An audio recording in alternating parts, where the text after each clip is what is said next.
Hey there, and welcome to a fun special edition of the podcast / YouTube show. I don't have a name for it. Welcome, Brooke Waggoner. Brooke, there's big applause happening right now. I've known Brooke for a good while now. She married a college buddy, which is awesome. He's one of my favorite people. And Brooke's a fabulous musician, producer, arranger, composer, writer. What else? Stop it. I know. Stop.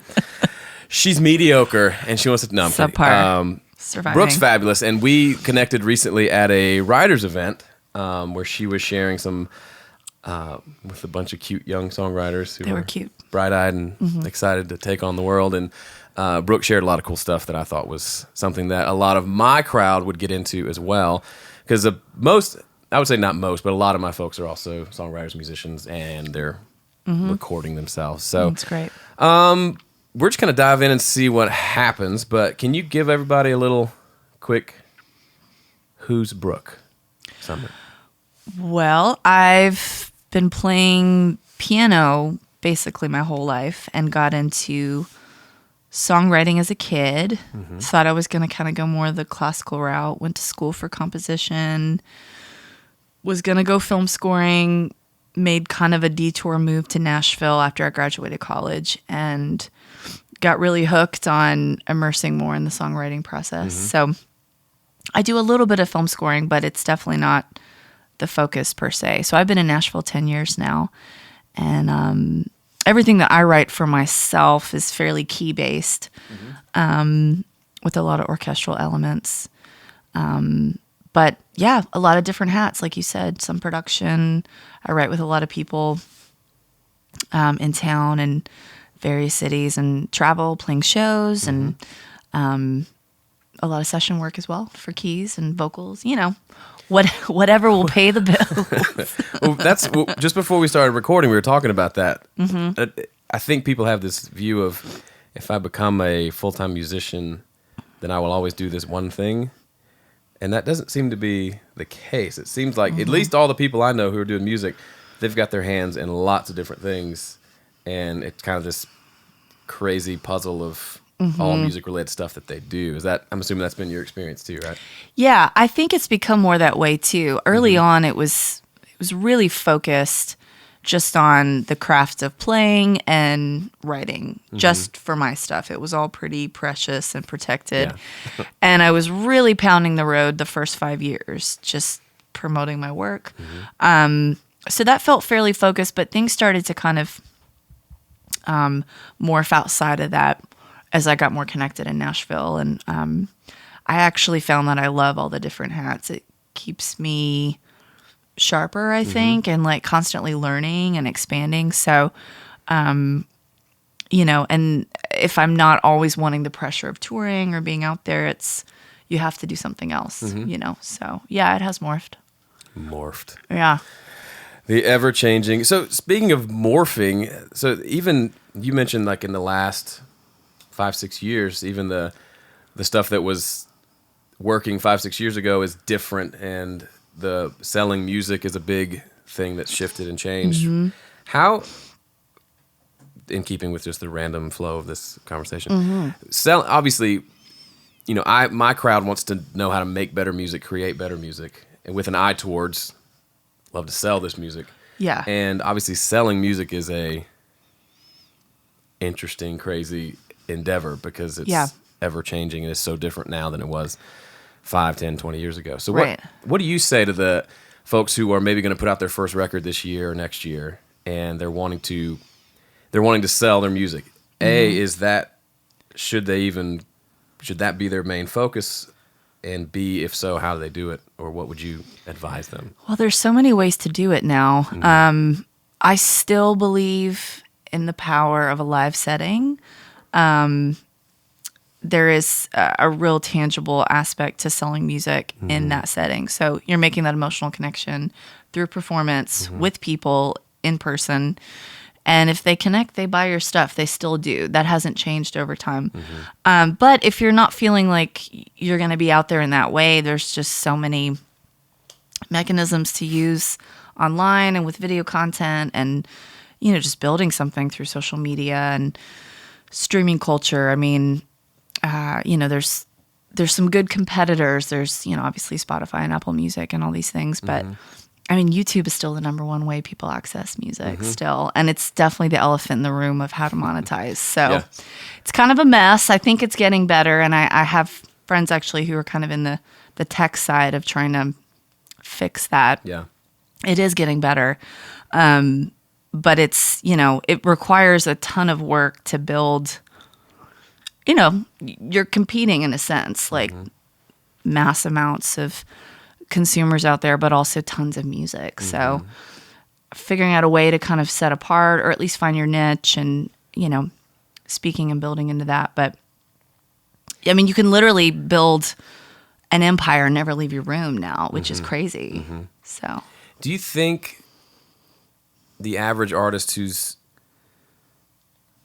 trying to do the bedroom thing and put out music, do you think they should even bother with selling the music, or is there more to be gained from giving it away and making it available? The things like YouTube, they're going to say, well, how do I get money out of that YouTube? And that's the big question. I think I have opinions on that. I'd like to know what you think on, is it worth even selling it versus just putting it out there and getting it out to people? Yeah, there's so many schools of thought. I feel like early on, you're trying to build value with what you're doing.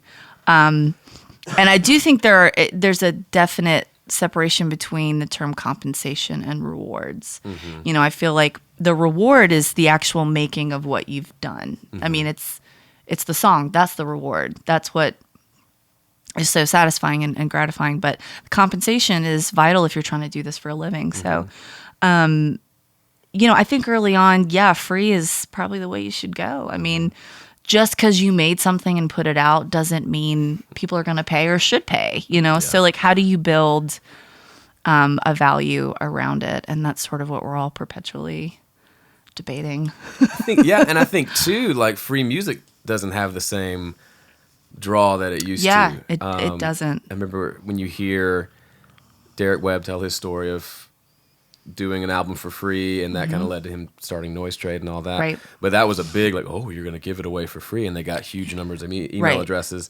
That's not, people now are like, hey, I got a free album. It's like, you got to sell me on it. Yeah, it's all expected to be free now. That is really true. So, I mean, I do think that's why the resurgence of vinyl has been really powerful. It's this really great tangible thing that promotes active listening. You got to be there to flip it, and that's so great. But the average person is still not, consuming tons of vinyl. They're gonna put their phone in the auxiliary and listen to Spotify. So, which is fine. I think embracing that and not fighting that culture. But figuring out how you're going to make money on it. A lot of that is with advertising and online platforms, and with YouTube, that's a big part of revenue for sure. Right.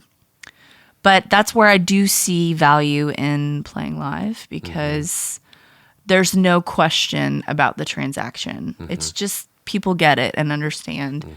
It requires a lot of work, but it's also very, it gives back a lot. Yeah. I think it elevates you as a musician. Yeah. You need to play music live. If you're going to play music, you should play live. Yeah. It's a novel idea. Yeah, right? Yeah. Have you gotten into any of the online streaming concert stuff? Have you ever messed around with any of that? We've debated it. I think it's pretty great. I've not personally done one yet, like a concert window or something like that. But so many friends have had a lot of success with it. We've toyed with the idea about launching a subscription thing where that's a built-in component. But for me, I'm definitely kind of old school in that regard. I know that exists and is important, but I've been personally a little resistant. Yeah. That's not to say it's a bad thing, though. Sure. I think it's great. I've done a few, and it's interesting because, your mom can show up and your fans in Australia can show up, which just doesn't happen every day. But it's definitely awkward. Like, song's over, and you're in a room by yourself. Yeah. Just play a song to yourself. The only way there's humans involved is there's a little chat window. So it's, I don't know how you fix that. You probably can't. Right. But it's interesting, just with internet speeds and these technologies, I'm sure 2 years from now it's going to be even this more I mean, Periscope has become this huge, everybody streams and all that. So I'm intrigued by that. It's kind Because of I do a lot amazing. of more of the live stuff. I can live stream like something like this. Yeah. And people can show up and interact, and that's cool. But it's not, like you said, it's not the same. Right. as Do you have going to a people show. pay in, or is it just sort of a, hey, come sit in I've on tried this? both. I did one recently where it was a pay what you want kind of thing. So you had to pay $1, I think, to get in. And it was just a different, less people, obviously, and Sure.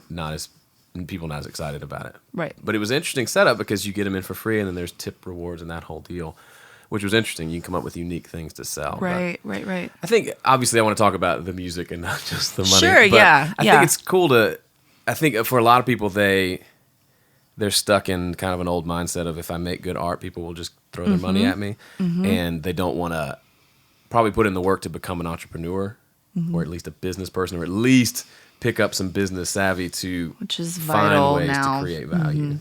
That's why I true. get so jazzed when I see a well-executed, I'm not a huge fan of Kickstarter, but a well-executed Yeah, something like that campaign. where there are really cool things that are unique to that. And it's, you know, It's exciting. it's yeah. not like I'll write your name on a napkin and mail it to you. It's something that's actually like really cool, you know? Right. I've seen bad ones as well. Oh, but- yeah. They're out there.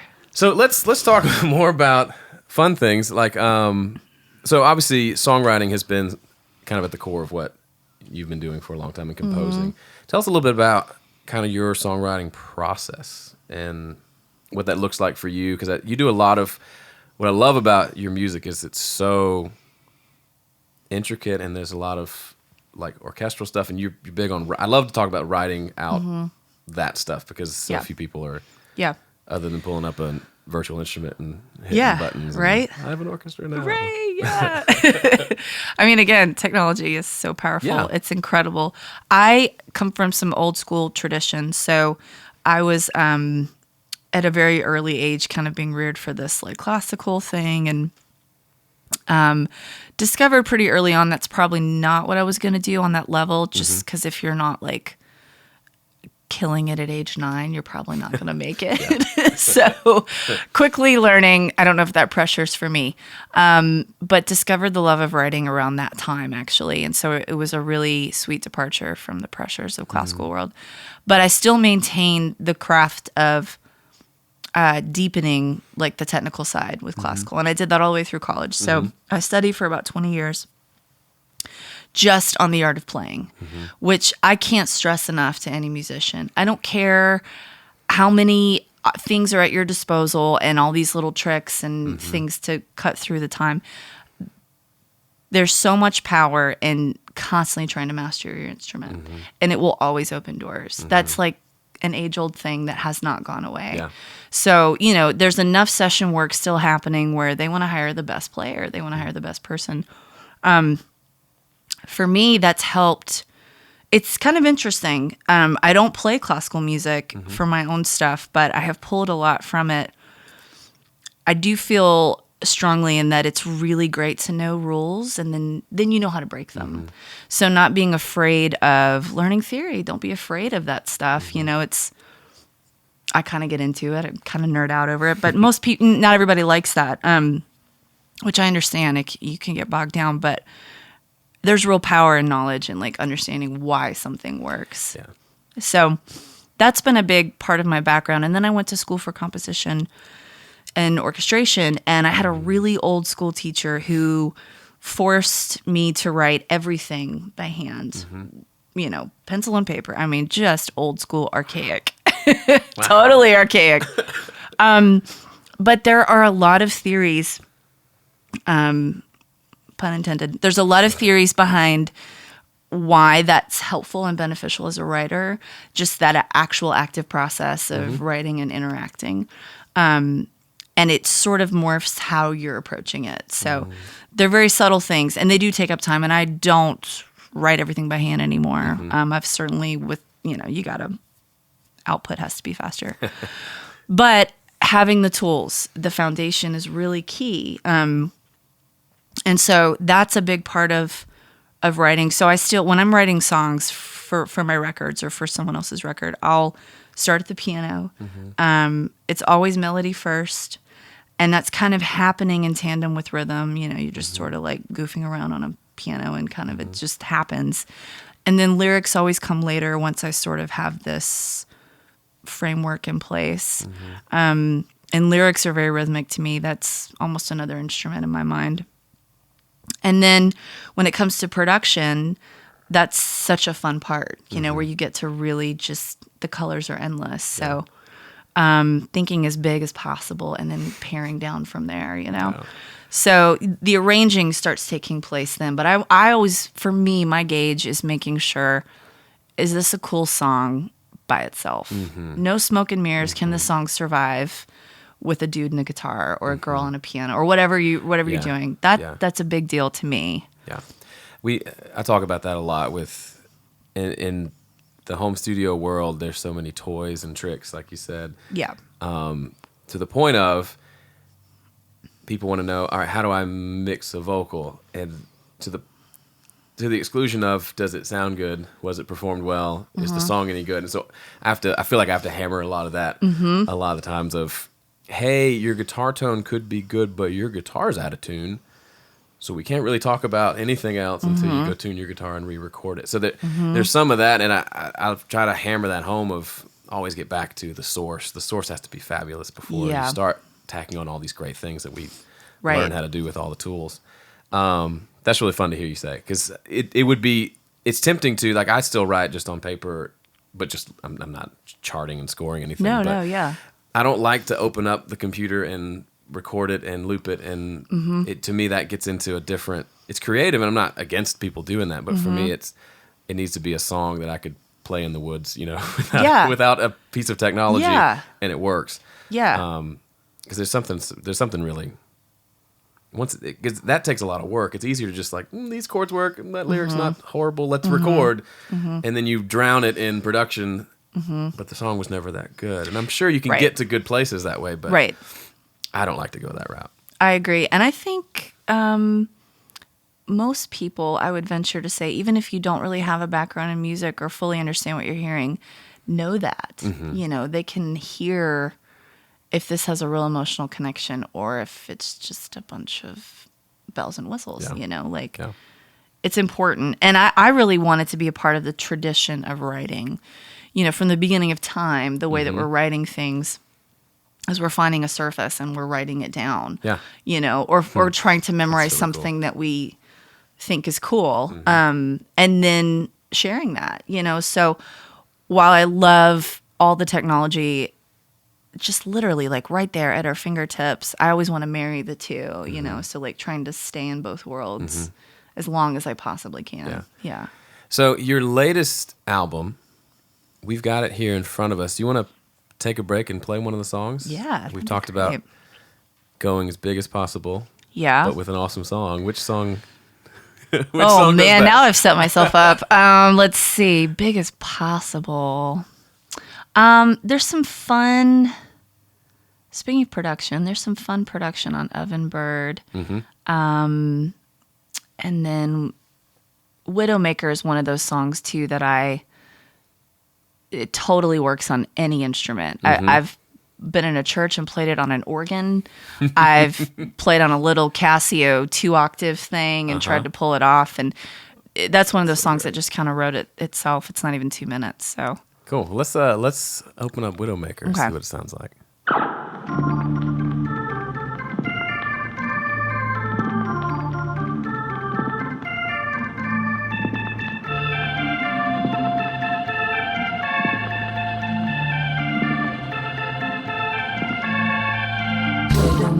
Undertaker, please understand. You see, the heart had a brief attack, and now he is dead. I've got a loss on my hands. No future now to declare. Oh, how I'm missing my man. I keep on missing my man. Speculator generating panic inside. You see, his body's gone, and now I'm all alone and deprived. I've got a loss on my hands. No future now to declare. Oh, how I'm missing my man. I keep on missing my man. In the 1980s, she described the highly psionic, fascinating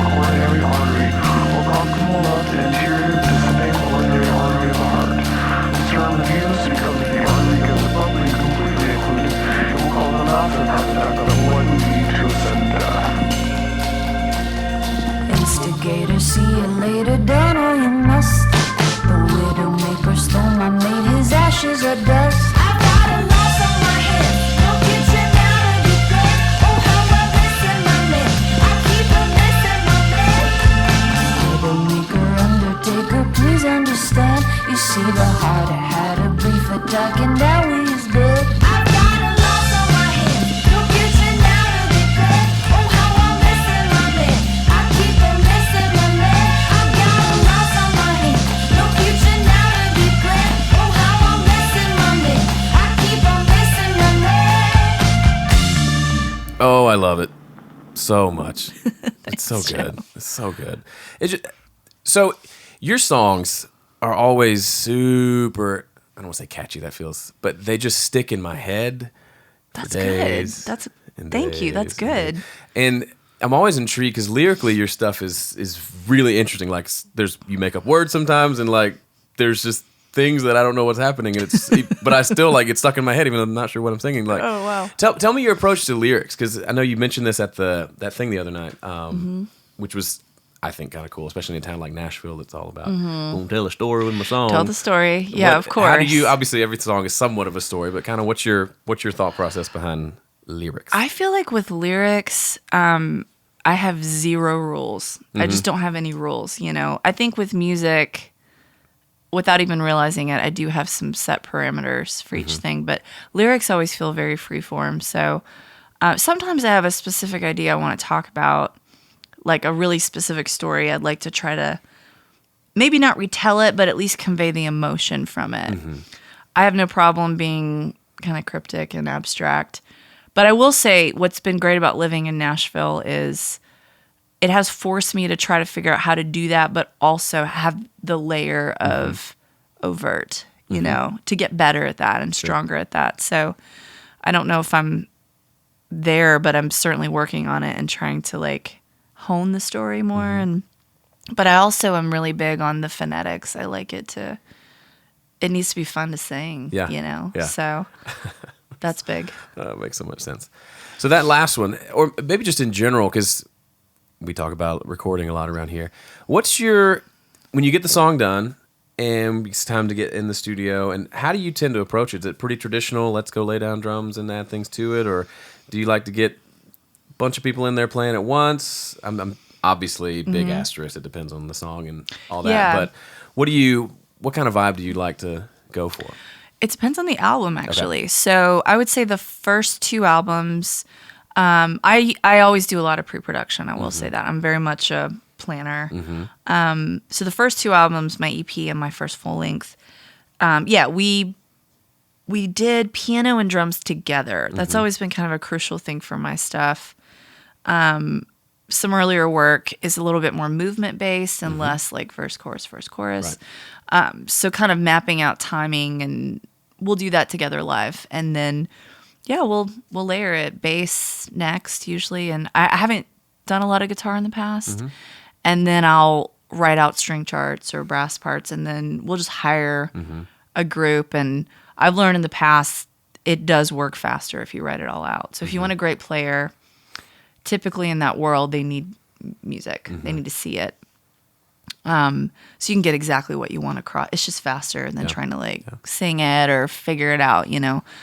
And then with a record I did called Go Easy Little Doves, that's a really classical record, I would say. Really no drums at all. And I wrote the entire thing out first. So it's all string driven.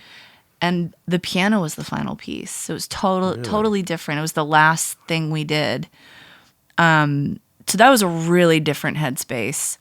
And then I did a record after that called Originator, and it was all live. So we did everything to tape, had all the players in the room at the same time, and it was scary. I mean, it's chaotic in a way, you know, but the heightened energy brings a lot for sure. So it's, you know, I've learned to kind of loosen up depending on what it is, you know. And then the last record, Swevin, was literally a hodgepodge. I did 5 of the songs in New Orleans, just piano. It was just going to be an instrumental record. It morphed over time. Really? Yeah, so none of these songs had like a plan, and then I had to go write lyrics and figure out how to make it make sense. And then I sent tracks off to my brother in Houston. He did guitar, and No way. then we got a studio here in town and just tracked rhythm after all the piano had been done, and nothing was done to a click. So it was hard. It was really hard to like.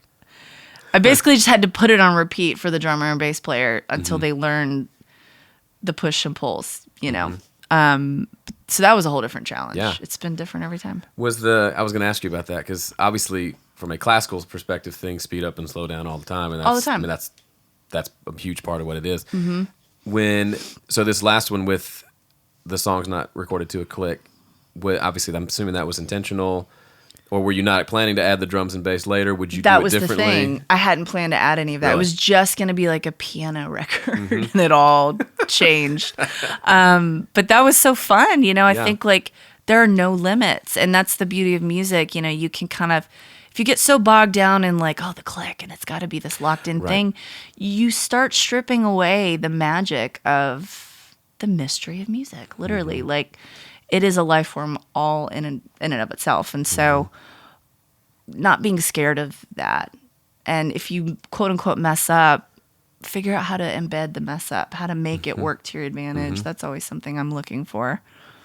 Do you find you try to do things differently from one project to the next on purpose you hear a lot of these musicians, and I don't know how much of them are just saying it to say it, but like, we decided to do this record this crazy way because we needed a new challenge. And part of me's like, but you had something that worked. In that sense, why not keep doing the thing you're really great at? But at the same time, I understand the idea of a new challenge and a new pushing yourself and all that. I think certain things, sticking with what you know is great, but I get that too. I mean, I've been making albums now 10 years, and it's not as exciting as it was the first time if you're doing it the same way over and over. So you do have to mix up process sometimes. But I think if you can always zoom out for a minute and not get too bogged down in your own personal need to have this new process, and make sure, is the product still what it needs to be? And if it's not, do what you know, and don't be afraid of that either. So, but yeah, I mean, you always want to get better and different, and sometimes you just want to get weird, and that's okay, you know? But it's also kind of knowing your crowd, knowing how that's going to translate, and that's the relationship, you know? So, shifting gears from going to producing these albums that are awesome, what does it look like when you go out on the road? Are you and a piano most of the time, or does it... I know you've done lots of cool, huge band stuff down to... Well, if it's local, we usually try to go big. I can't afford it on the road. Right, I've done solo piano stuff before, but I usually try to take out at least, gosh, it's been so many different things. For this record, I just took out a rhythm section, so drummer, and then kind of this auxiliary player who also plays bass, Moog pedals. Oh, cool. So he's doing the bass with his feet, and then guitar, and then somehow finding an extra hand to play like synth. Wow. He's kind of my like... Is he a big fan of Geddy Lee? Sounds like he'd be. You know, I don't know. Geddy likes a lot of toys too. Oh, he's a total gearhead and knows everything about everything, and so I just bring my keyboard and let him do all the work. That's cool. But sometimes we've done a string quartet, or I've just had an extra singer and a guitar player, or depends on the budget, the tour, the songs. I love it. So can you talk a little bit about, because you've had some success in the world of licensing and getting music out there in commercials and things like that. What has that looked like? Because for people like me, I just heard Brooke's song on a L'Oreal commercial or whatever. It's like, that's super cool. I wish that would be awesome. I know her, but it was something. It seemed like it was big like that. And I just don't even understand that world. Yeah. I think a lot of people would be interested to, at least, for a lot of people probably don't realize that is a world. That is a world, and there's some good. Not to bring it all back to money, but to me, it's just more interesting. Like, it has been so helpful to do it. Well, I'm independent, so licensing and money is very helpful for that. I don't have anybody writing us checks to tour. Right. So, the way it worked for me, and this is not how it works for everybody, but I decided to go the live route first. So I really tried to build something just playing shows, and I played solo for the first year or two, and then made an EP to have something to sell at these shows. And then I think just by being really visible in that way, like being willing to put myself out there in groups of people all the time. First of all, you meet people. That's the beauty of a live show. You physically meet them. Networking happens. Opportunities can present themselves. Tours present themselves. You're meeting bands. You're building a community. There's real value to that. And then you're making all these connections with potential fans who had a great night and bought the EP and they want to stay connected. So I chose to build it that way. And licensing is something that kind of came along. I never pursued it as the first goal. So many artists do that now, and I get it because that's where the money is. But I've made it my personal rule to never write something on an album for licensing. That's my rule. Yeah. That's not everybody's rule, and I respect it. But for me, I just knew that I never set out to like write jingles or whatever, you know. But they pay great, and it's awesome. So that was something that was really helpful. And just by being out and building something public, I found a licensing team early on that helped champion my work. And it's all about a champion because I've also gone through seasons where nothing's getting placed. I don't understand why. I'm like, this would be perfect in that ad. Right, yeah. But there's a million songs perfect for that ad. So that's been my story. And I will say there was real value in being new early on. That's how a lot of licensing works. Either you're the new kid and they want to help showcase that, or you're this like ultra famous person whose catalog will help any product. Right. The middle part of that is really tricky. So now that I'm more seasoned in this, I would say licensing's harder versus being new. But I've had friends who've gone after the licensing world and attacked it and had so much success. But those are through personal relationships too. I mean, they're like flying out to LA and they're hanging out with potential licensors and almost courting them now and just sending them 10, 20 songs a day, you know, like it's the reality. Yeah. Yeah. That sounds like real life to me. Yeah, too. right? So what's something you're excited about right now? I know we've kind of gone all over the place. Obviously, there's you've got Swevin, which is a fabulous record, and that came out. When did that come out? Was it earlier this year? Earlier this year. Okay. Are you? I'm not going to lead you. Just curious. What's something you're excited about? Well, right now we are putting out remixes from that record. So we got it's like 9 or 10 different remixers, DJs, guys all over the world to pick a song from the album and remix it. And I think we've put 3 out so far. We're doing 1 a month. So that'll go in through the spring of next year. It's just been fun. That's been really collaborative. It's so great hearing other people's take on my songs, and they totally make it their own. Yeah. It's no longer mine. It's theirs, and they've added this whole new element. That's been really fun. Yeah, I mean, I am really excited about writing. That's the majority of my time right now. After we did a pretty extensive tour to promote Swevin, I've been home a lot. And I have a studio as well. And production is something I enjoy, and there were some things coming along with that. But overall, my real joy and love is in writing. So I write with a ton of artists and writers and publishing groups and their teams, and it's so fun. Yeah, that's what I'm excited about. Do you tend to write in spurts, like for your own stuff, and build up a bunch of songs and then dive into an album, or are you more of a always writing and then you have a huge catalog to pick from? Well, yeah, that's an interesting question. I've always been an always writer until recently. Because I write with so many other people now, I feel like I don't write a lot for me lately. Just lately, within the last year, I would say.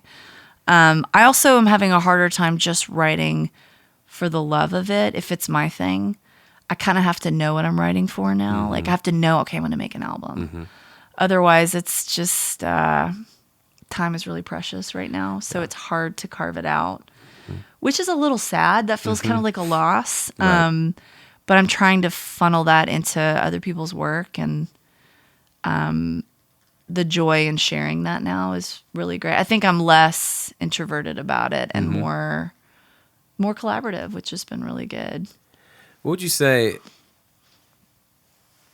as far as getting to a point, you've been writing for so long that you could probably crank out 10 great songs in the next 2 weeks and do a record, because Fingers you've crossed. done it so much.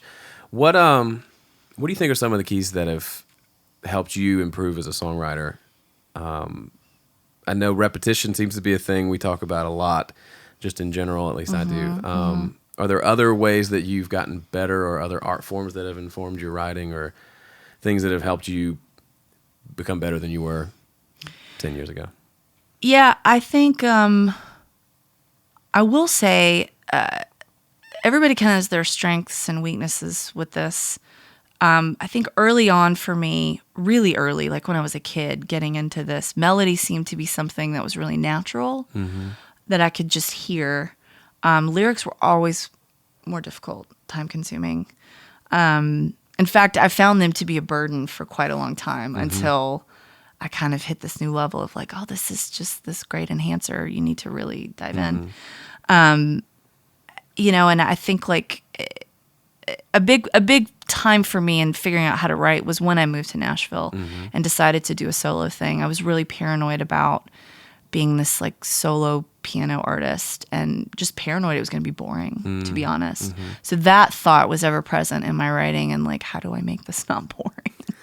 And try to stay a few steps ahead if that's even possible. And it's not always, I don't succeed at that always, but I think that was a big moment for me. And then going to shows is so helpful. You kind of are making decisions while you're there, hopefully not in like a judgmental fashion. I mean, hopefully you're going to enjoy it and get something out of it and like cheer them on. But, go see music, like go see it, don't just isolate, but there's precious things to be learned from the isolation. It's all important, So, yeah. And I go through phases of not listening to anything. I don't want to hear a single note. I just need silence to kind of reboot. Yeah, and I get that. For me, a lot of it is just living life, outside of music. So I have something to write about. That's important. Yeah, that makes sense. Let's listen to another track from Swevin. What's one you're maybe most proud of? Not most, they're all your babies, but what's one you're really proud of? It's a little on the longer side. Fellow was a really interesting one to pull off. It was so hard to make that song make sense. I wrote that. If you really listen to it, you can tell it's just written for solo piano. That's it. So the timing was so difficult to execute with, there's a little bit of brushwork in there and like some interesting electric guitar.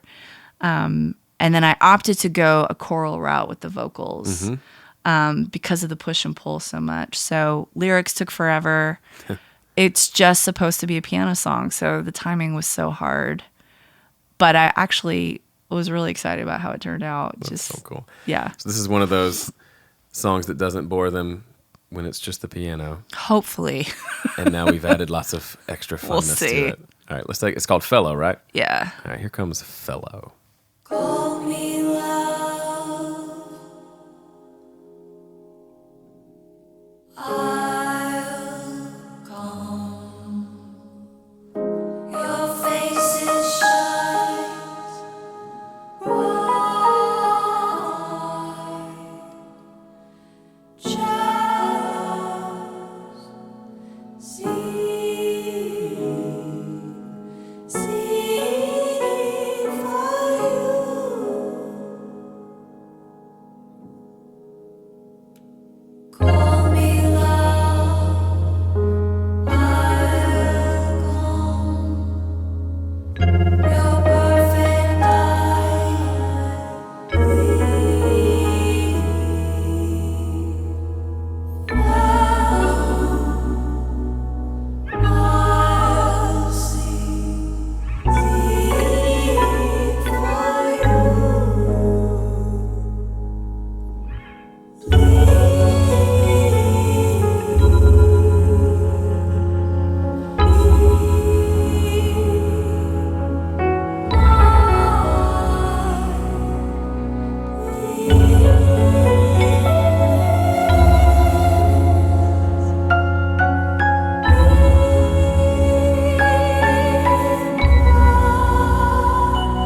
Wow.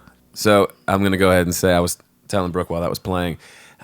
We spend so much time in home studio corner land talking about, oh, how'd you get that vocal tone? What mic did you use? Oh, how'd you mix that piano? And which is all valid. They're all valid questions. But listening to something like this, all I'm hearing is the creativity and the creative decisions, not, oh, they must have used 2 small diaphragm condensers on the piano.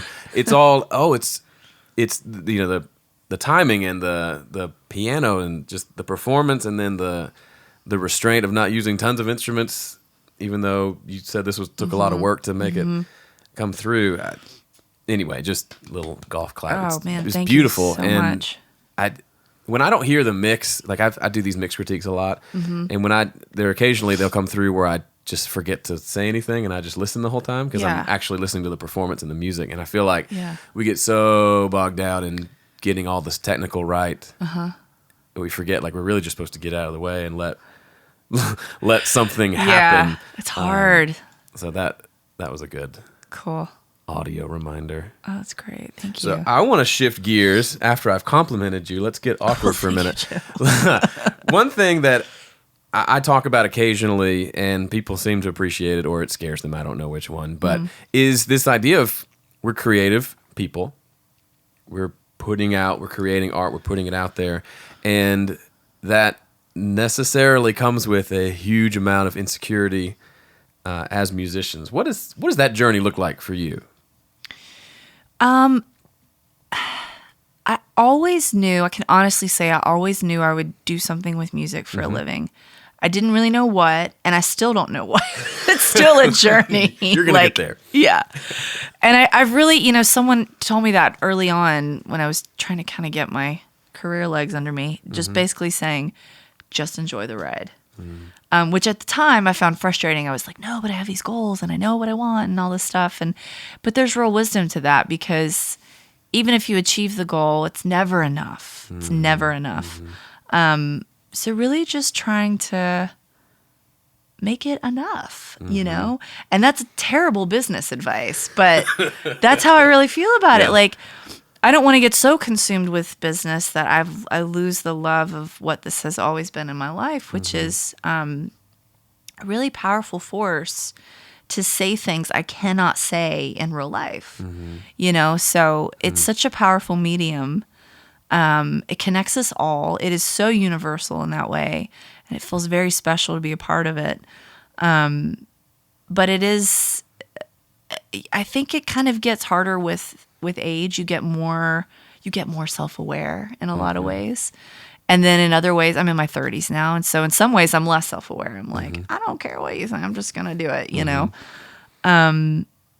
But I do think it's important to care. It's important to care what people think, because I care about people and I really care that we make a connection. That's really important to me. I'm not a great social media person, but music is where I want to make a connection with you. And so that's something that I think is just really should be protected, Yeah. I think so. I've been doing Home Studio Corner for like 7 years now. So, which is amazing. In the internet years, it's a long time. And I've gone through phases where, it's a business. So I go through crazy phases where everything's about numbers, and every person becomes a dollar sign, or every person becomes a check mark on a to-do list. And those seasons have always been way more turbulent, like emotionally, because I lose track, kind of in the same vein of lose track of why do I do this? Yeah. There's a bajillion ways to make a living. Why would you choose whatever you chose? And if so, what have I gotten away from? And I saw our church put on a thing. Do you know Andrew Peterson? Yeah. He did a cool talk, kind of basically just told his story. And great. He's a super cool guy. If you haven't, I'm going to go see him at the Ryman Monday. And that'll be so good. The Christmas thing. Magical. Yeah. So good. But he was talking about early on, he told his manager, just don't tell me numbers. Because he put out a record and it sold 80,000, and then he said, well, how much did Sting sell this week? And it was like, a couple million. He's like, well, and it totally sent him into this funk of I didn't sell as much as Sting. Right? because there will always be someone with bigger numbers. The compare game. The compare game. And you get to whatever that number is you need it to be, and that, like you said, it's now there's another number or something else, someone else you have to beat. It's just a miserable game. It is, and it's hard to get off of that cycle. But he said his solution was he just doesn't know what the album sales are anymore, and just kind of keeps his nose to the doing what he knows to do and what he loves doing, and what's and of course there needs to be practicality. You know, we need to make things and sell things and market things and tour things, but I think this conversation needs to happen more in the music world, because everyone wants to. I mean, it's such a Facebook, Instagram world of let me put up my best. Look how beautiful my life is from this specific angle with this filter. Right, everything's perfect. Right, and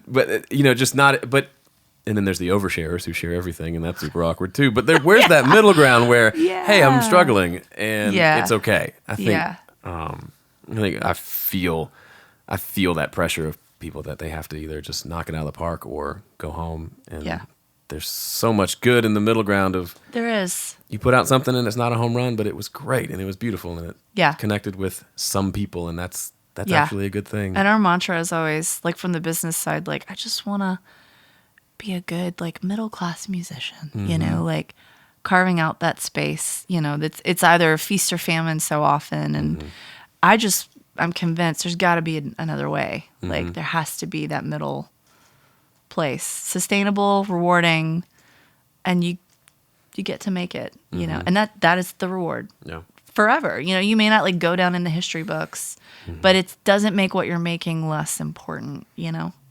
What are some, at this stage in your career, what are some kind of benchmarks and some cool things that you've done that were legitimately like, that was a cool goal and I did that, got there? And what are some of those? Because those are, I don't think we don't talk about struggles very well, and we also don't celebrate super well as a culture, really. Yeah, that's true. So what are some wins that you've had in the last 10 years? Well, when I got started, I was about 22, done with college. Okay, what am I going to do? My goal was to turn music into a full-time job. That was it. I couldn't put any other language on it than that. I literally thought, okay, maybe I'll be a piano player in a cocktail bar, or, you know, play weddings, or all these great ways to use music. And thankfully chose a town that helped educate me on, like, how to do music full time. So that was my goal originally. And fortunately for me, I'm such a tightwad, it's ridiculous. But, like, my overhead was so low that I was able to meet that goal fairly soon, living on nothing. But so excited to get to say that. And that was a big milestone. And then being able to build a team and help see some of the sustainability go into other people as well. So that was really awesome. And that has had its peaks and valleys for sure. When other people are involved, it's wonderful, but also really difficult. And learning how to work with other people. But I think my goal now, it's a little strange. I still want to keep making things, but it's more community oriented. It's a little less self-serving in the sense of, like, my personal goals. It's a little bit more now about being a part of a bigger story. Maybe, again, that has something to do with being in my 30s, like, kind of seeing life differently. But I teach now at a university, which is so strange. That's been new, And I always thought in my mind, like, I'll never be, like, a piano teacher. I don't think I could do that. But if I ever had to teach, because in my mind it was always like, you teach because you have to teach, which is ridiculous, by the way. But that's what I used to think. And I thought, well, maybe, like, if I could ever get advanced degrees and teach, like, higher education, that would be so amazing. And that opportunity presented itself this year. And so I'm doing some work in a university here in town. And that's been tremendous. That's like, so really scary. Like, it feels good to be scared, you know? So I'm trying to find those opportunities to feel scared, because it feels very, okay, like the wheels are turning again. And So yeah, I don't know. I don't know where I'm gonna fall in the big picture of it all.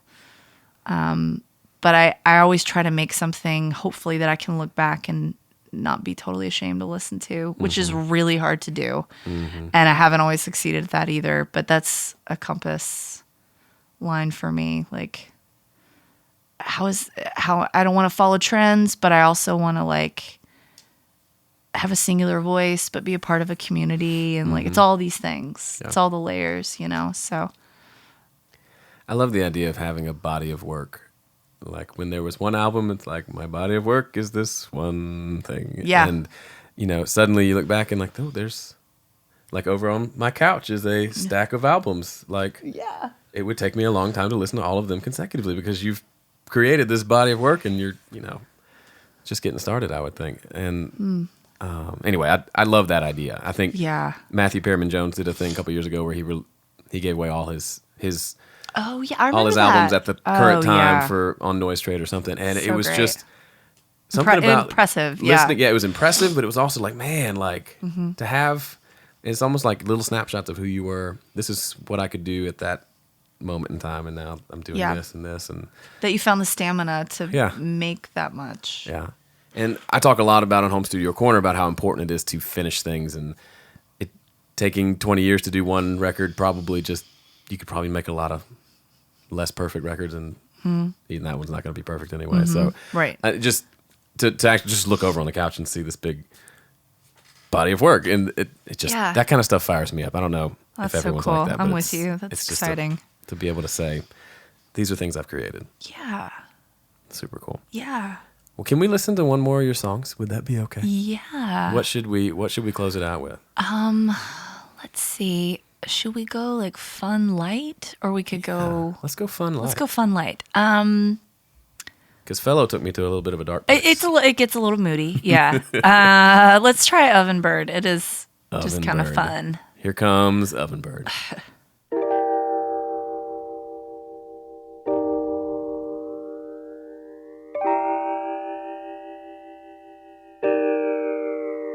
You know you're really on the verge of being fine. I know the days they tend to weigh upon your mind.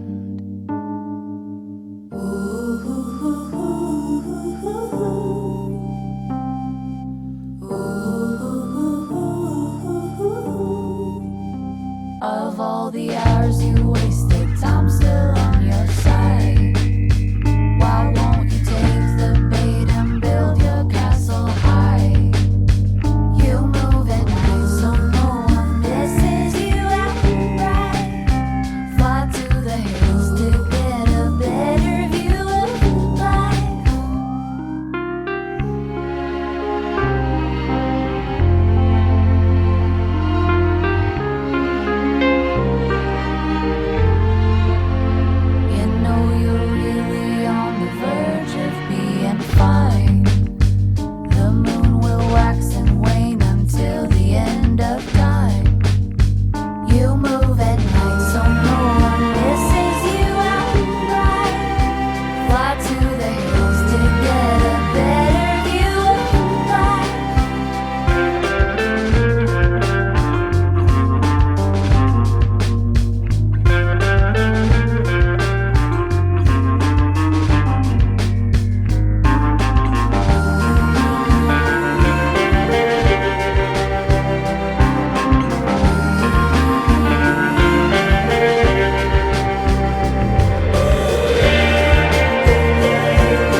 Beautiful, as always. Brooke, thank you so much for spending some time with us. I know you've got a session to get to because you're fancy like that. Oh, man. But we'll put together something for you listeners here in a bit. But just want to say thank you for taking the time. Thank you for having me. This was really fun. You're awesome. Thanks, Joe. Hey, thanks so much for listening to this special interview with Brooke Waggoner. If you want to support her, and I encourage you to do so, she's put together a special coupon code discount just for Home Studio Corner podcast listeners. The only thing is it expires on March 1st, 2017, so you don't have much time. Head over to store.brookewaggoner.com. You can check out her albums, vinyl, and CD, and also there's probably a few t-shirts and other fun things over there. If you use the coupon code HSC, for Home Studio Corner, on checkout, you'll get 25% off your entire order. So stock up, make sure you support good musicians that you like, and Brooke should be one of them. If you happen to be listening to this after the discount period ends, I'm sorry you missed it, but I would encourage you still go over there and buy one of her records. Support musicians. It's a good thing to do. All right, that's it for me. See you next time.